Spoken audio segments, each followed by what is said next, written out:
So today we're going to learn how to make a paper aeroplane.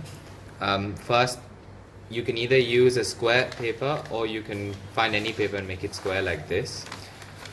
Fold it into a triangle.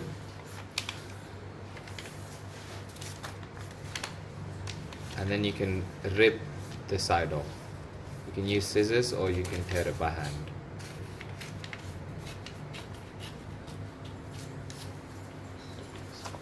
This should give you a square paper. Now we're going to fold the large edges and fold the paper into half. And then again we're going to fold it into half. This should give you a smaller square. And now we're going to take that top edge and then fold it into a smaller triangle. And then you flip the paper over to the other side and do the same. Pick the open side and fold it into a triangle.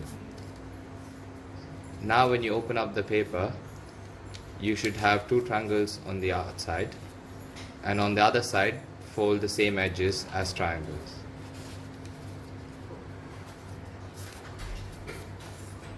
This should give you another square paper like this. Now we're going to fold it into a cone by folding the paper as such. Do the same on the other side.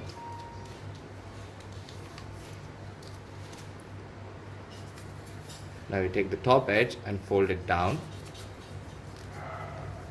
and then fold the paper into half.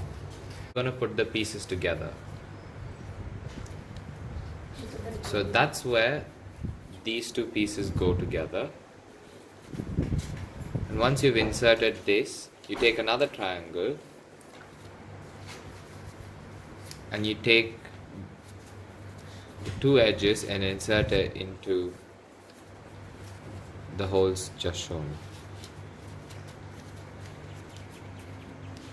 This gives you the first half of your airplane.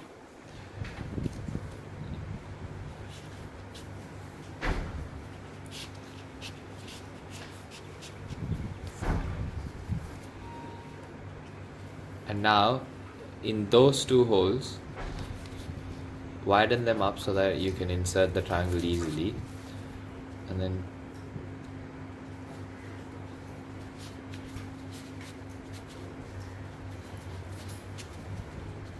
once you've inserted the last triangle into those two holes, you have your airplane ready.